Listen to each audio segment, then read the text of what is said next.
Hey guys, how you doing? Luna here with a review, and today we're not going to be reviewing an album, we're actually going to be reviewing Faces. This was a mixtape released all the way back in 2014 by producer, rapper, multi-instrumentalist, and songwriter Mac Miller. Now I know what you're thinking, why would I make a review of a mixtape that came out 7 years ago? Not an actual album released, but a mixtape. And the thing is that it was re-released by Mac's family 2 weeks ago, and this is one of my favorite projects from Mac Miller, and it was until Circles came out. The reason why is basically because I think that this is a really important release in Mac Miller's discography. This album was released a year after Watching Movies with the Sound Off, for many his best album. An album that includes really psychedelic rap music and amazing features. It's a really amazing album. If you haven't listened to it yet, you should definitely give it a try. And a year prior to Good I Am, which by other fans is considered to be his best album as well. Faces includes a lot of the psychedelia that you could see in Watching Movies with the Sound Off, but it includes more jazz music. It was like a psychedelic jazz fusion with rap, and that kind of style just fits perfectly into Mac Miller's performance. And that is another thing to say about the album. Mac Miller's performance is at his best. He's chill when he has to be chill, he's loud when he has to be loud, and even his singing in some of the songs in this album, for example, like Colors and Shapes, and yeah, the bonus track, it's good, it's decent. Rather than singing good, I think that artists like Bob Dylan, Leonard Cohen has showed us that sometimes showing your emotions is worth more than actually singing correctly. The other thing that I want to point out in this album is how good the features are. The production seems to work with the artist. For example, in the song Rain, which is featured by Vince Staples, the instrumental that you see in that song, it could go in any other album that Vince Staples has released. It provides a common ground for both Mac Miller and his feature to be comfortable. I mean, to both give their best and in the song, and you can really tell that. The tag team that they play in that song, each of them has a verse, and then the other comes in, and then the other comes in. It works really well. I don't know, there's a lot of chemistry in the song. The same thing with the song with Sir Michael Johnson. But definitely the great part about this album is that I think that Mac shows his personality in this album more than ever.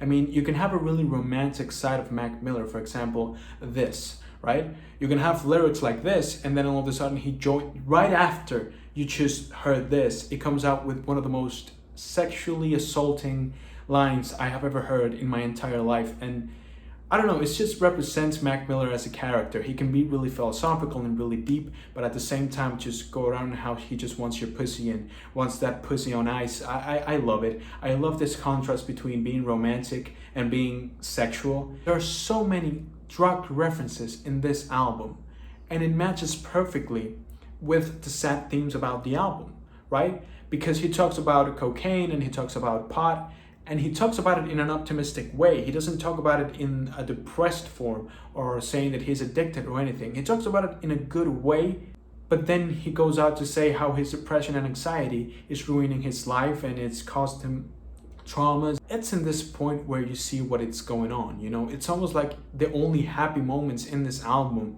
it's talking about either pussy or drugs. And the sad moments of the album, it's talking about the rest of the things in life. Music, money, friends. I think it really shows where he was at that moment.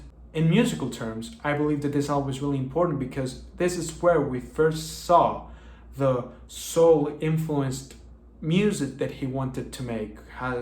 Again, Colors and Shapes is basically a soul song, and he seems to perform it really well. I really like that song. And in Good I Am and The Divine Feminine especially is the albums where we would see Mac embrace this sort of style.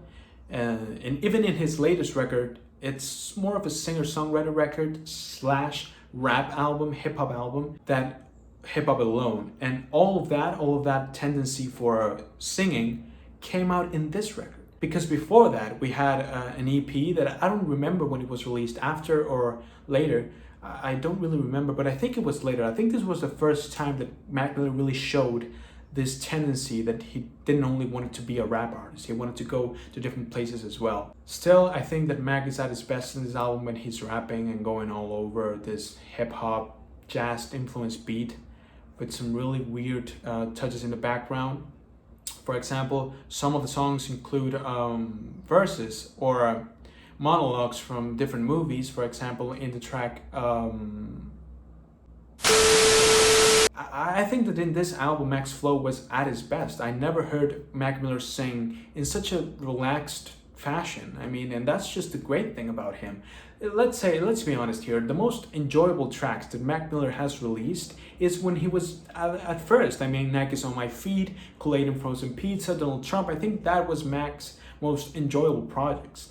These projects are better, but because of how much risk he took in trying to make his music original and different from other people's. I believe that this album, at least by this point of his career, is when Mac hit its peak. I mean, I think that he grabbed both ideas from the past and from the future and put them all together into one mixtape, and it was amazing. It was a really amazing mixtape.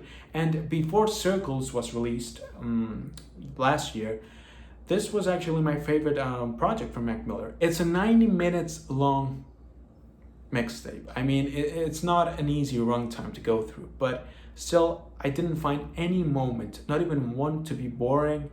I think that the production is totally on point here. Mac's delivery is on point here. His songwriting. The best one-liners that Mac Miller has put out are in this album, really. I'm going to place a few here on the screen so you can see. They're both funny and thought-provoking and romantic as well. There are many romantic verses in this album and romantic songs overall. I mean, track Wedding is quite overwhelming to see how his future love relationships will go like. Also, there's that famous line, "I did it all without a Drake feature." I mean, ever since Certified Lover Boy, I feel like Drake haunts me everywhere I go. I cannot stop listening to his fucking name no matter where I go. I just find him to be so comfortable in this mixtape. And of course, all these themes of depression and anxiety and drug abuse would be relevant now more than ever. And now that we know how everything would turn out to be with his unfortunate death 3 years ago already, I believe. This is the point where Mac Miller was like staring into a mirror and doing some really deep self-exploration. I appreciate this album for what it meant in Mac Miller's discography, a really important step in his discography. I appreciate it for the production. I think that the beats in this album, the instrumentals, are the best in Mac's entire discography. I admire this album because of Mac's delivery and because of the features and how amazing tag team he did with almost every feature on this album. And I say almost because of that Rick Ross feature that I really didn't like. Yeah, I think that Mac Miller is one of those artists whose legacy is going to be remembered not for his unfortunate death and both albums that were involved in it. Swimming, talking about themes of death and depression, and Circles, who was released after his death. I think that his music and him as an artist will be remembered more because of the music that he delivered while he was still alive, rather than how popular his death was. In terms of rating, this was a really good mixtape. Obviously not the best that rap music has to offer, but it's an amazing mixtape. I love it. I really come back to it every once in a while. I think this deserves a 7. Straight out 7.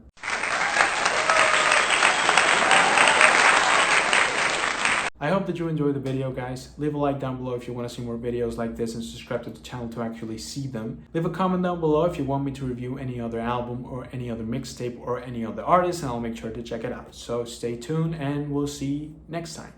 Bye.